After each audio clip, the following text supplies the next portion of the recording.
नमस्कार, मैं हूं संजय पाठक और आप देख रहे हैं प्रेस 15।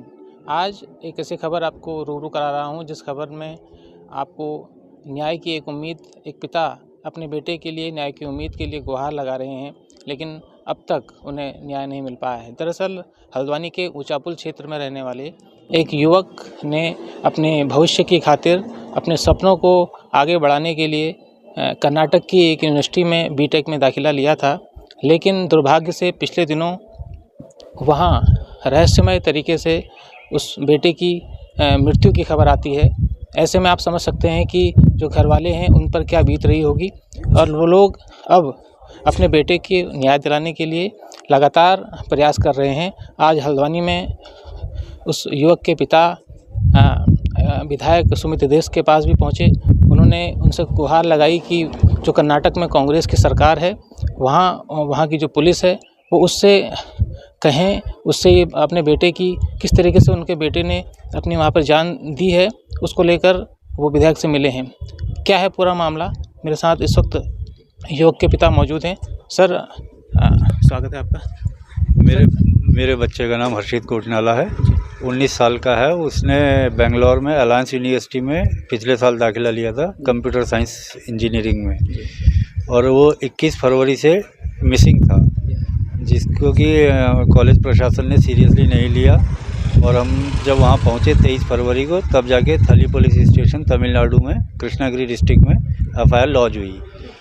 उसके बाद 25 को जो है एक डेड बॉडी मिली है, जिसके पास सामान बच्चे का मिला है, और डेड बॉडी जो है पूरी तरह से जली हुई है। तो मेरी यही गुजारिश है कि मेरे बच्चे को न्याय मिले, जो भी उसके साथ हादसा हुआ है वो खुलासा हो, और जो उसमें एक लड़की इन्वॉल्व बताई जा रही है अनेकल पुलिस द्वारा, उससे उन्होंने एक रूटीन इंक्वायरी करके उसे छोड़ दिया है, जिसमें उसने बताया कि लड़का इंजीनियरिंग नहीं करना चाहता था, हमने उसे ज़बरदस्ती भेजा है। ऐसा कुछ नहीं था, ज़बरदस्ती हमने नहीं भेजा था।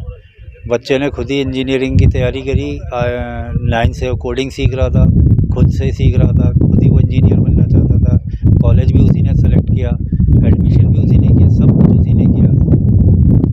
तो मेरी यही गुजारिश है कि इसको न्याय मिले और जितना हो सके उतना शेयर किया जाए। सर, अगर बात करें आपके बेटे की, तो कब आपकी आखिरी बार अपने बेटे से बात हुई थी और क्या वो आपसे उस वक्त कह रहा था?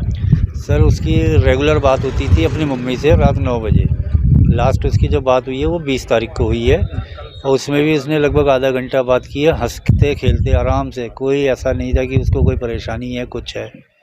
और 21 को वो जो हॉस्टल से गायब हो गया, निकला है बाहर को अकेला, तो हॉस्टल ने अकेले जाने क्यों दिया जब बस नहीं थी? तो कॉलेज की भी लापरवाही है सर। तो अब आज आप लोग विधायक सुमित देश से मिले हैं, विधायक ने क्या आश्वासन दिया है आपको? सर, विधायक जी ने हमें आश्वासन दिया है पूर्णतः सहयोग करेंगे, और इन्होंने अभी वहाँ पे बात भी की है, कोई CM के कुछ हैं उनके जानने वाले, तो कर्नाटका गवर्नमेंट के, तो उनसे भी अभी बात की है, तो वो नंबर भी हमारा उनको शेयर किया है। अगर वो कहेंगे कि आपको बेंगलोर आना है तो हम जाएंगे इधर। सर, जिस बेटे को आपने तमाम उम्मीदों के साथ, सपनों के साथ आगे बढ़ाने के लिए भेजा था, आज जैसी दुखद खबर आपके सामने आई है, अब आप आखिर में क्या चाह रहे हैं? किस तरीके से सरकार, वहाँ की कर्नाटक की सरकार और यहाँ के जो मौजूदा लोग हैं जो सब कुछ देख सकते हैं, क्या आप चाह रहे हैं, क्या उम्मीद आप लगाए हुए हैं? सर, उम्मीद यही है कि निष्पक्ष जांच हो। अगर बच्चे के साथ कुछ हुआ है तो उसका पता लगे हमें कि ऐसा क्यों हुआ है, क्योंकि जैसा अनेकल पुलिस ने कहा है कि ये सेल्फ बर्निंग है, तो सेल्फ बर्निंग स्पॉट को देख के तो लग नहीं रहा था सर कि सेल्फ बर्निंग है। एक छोटे से एरिया में कोई जल के कैसे मर जाएगा, जिंदा कैसे जल जाएगा? तो उसकी निष्पक्ष जांच हो, एटलीस्ट पता तो लगे कि बच्चे के साथ हुआ क्या है, ताकि हम किसी और को, मतलब किसी और के बच्चे के साथ ऐसा ना हो। सर, मूल रूप से आप किस गांव के रहने वाले हैं? और अगर बात करें आपके बेटे की, तो वो स्कूली शिक्षा यहाँ हल्द्वानी में किस तरीके से आपने करवाई थी? सर, स्कूलिंग उसकी जो है हल्द्वानी में शुरू से यहीं हुई है, नर्सरी से। वाइट हॉल स्कूल है ऊंचापुल में, उसके बाद वो 5 के बाद वाइट हॉल स्कूल लामा चौड़ में गया सीनियर स्कूल में, तो टोटल 12 तक यहीं पढ़ा है। और गांव की बात करें तो हमारा गांव सर गढ़वाल है, लेकिन जो मेरी जॉब है वो शुरू से यहीं है, हल्द्वानी के आसपास ही। 2001 से मैं यही हूँ, हल्द्वानी के आसपास के क्षेत्र में ही हूँ, और मैं बैंक ऑफ बड़ौदा में कार्यरत हूँ इस समय रुद्रपुर में। तो ये थे पीड़ित पिता जो अपने बेटे को न्याय दिलाने के लिए लगातार दर-दर में भटक रहे हैं। उम्मीद ये कर रहे हैं कि बेटा तो भले ही अब उनके पास नहीं है, लेकिन कम से कम उनके बेटे को न्याय मिले, उनके बेटे के जो गुनहगार हैं उन्हें सज़ा मिले। इस उम्मीद के साथ इस खबर को हम आपको दिखा रहे हैं। हमारी उम्मीद है आप सबसे कि इस खबर को शेयर करें ताकि जो ज़िम्मेदार हैं, कर्नाटक में जो सरकार है, वो इस पूरे मामले का तुरंत संज्ञान ले और एक पिता को, एक परिवार को न्याय दे। का था ये ऊंचा पुल का, ये बैंगलोर में पढ़ाई कर रहा था और 21 तारीख को ये गायब हुआ और 25 तारीख को इसकी डेड बॉडी मिली पूरी जली हुई।